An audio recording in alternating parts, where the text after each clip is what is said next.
আপনারা দেখতে পাচ্ছেন যে আমরা প্রত্যেকবার নির্বাচনে অংশগ্রহণ করি এবং আমাদের পীর সাহেব হুজুর গণতন্ত্রের বিরুদ্ধে বক্তব্য দিয়েছে, অথচ আমরা গণতান্ত্রিক রাজনীতির মধ্যে আমরা যুক্ত থাকি, তাই না? তো দেখেন, গণতান্ত্রিক রাজনীতির মধ্যে আমাদের প্রত্যেকবার উপস্থিতি হওয়া এবং কি চেষ্টা করা, পর্যাপ্ত আমাদের সর্বোচ্চ ত্যাগ দেওয়া, সর্বোচ্চ শক্তি ব্যয় করা, একটা উদ্দেশ্য হচ্ছে দাওয়াত।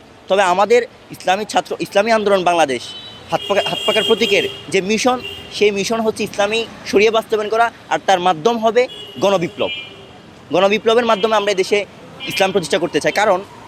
কারণ হচ্ছে গিয়ে এই পৃথিবীতে যত চারটা সিস্টেমে এই পর্যন্ত চারটা সিস্টেমেই কী হয়েছে, পৃথিবীর শাসন পরিবর্তন হয়েছে। একটা হচ্ছে আপনার সশস্ত্র বিপ্লব, গণবিপ্লব, আর একটা কি নির্বাচন, গণ অভ্যুত্থান। পাঞ্জাবের জগতে একটি বিশ্বস্ত নাম, শাবাব এথনিক ওয়্যার।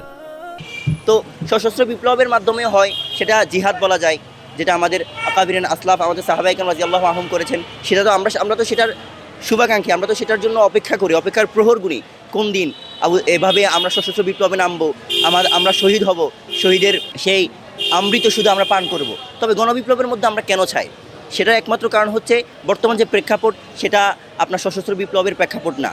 এই প্রেক্ষাপটের মধ্যে আমরা নির্বাচনের মাধ্যমে দাওয়াত দিব এবং কি মূল লক্ষ্য থাকবে আমরা গণবিপ্লবের মাধ্যমে দেশে ইসলাম প্রতিষ্ঠা করবো। যদি গণবিপ্লবের মাধ্যমে যদি আমরা ব্যর্থ হই বা আমাদের সেটা গণবিপ্লব, ওদের পরিস্থিতি যদি গণবিপ্লবকে ছাড়িয়ে যায়, আমরা গণ আন্দোলন কিংবা সশস্ত্র বিপ্লবের মাধ্যমে আমরা কি করব। আপনি দেখছেন নাহিদ ইসলাম ভাই 24 জন অভ্যুত্থানের সময় বলেছিল আমরা প্রয়োজনে সশস্ত্র বিপ্লব করব। ঠিক তেমনি করে আমরা গণবিপ্লবে ডাক দিব ইনশাআল্লাহ। যদি গণবিপ্লবে পরিস্থিতি যদি ছাড়িয়ে যায়, আমরা সশস্ত্র বিপ্লবের মাধ্যমে দেশে ইসলাম প্রতিষ্ঠা করবো ইনশাআল্লাহ।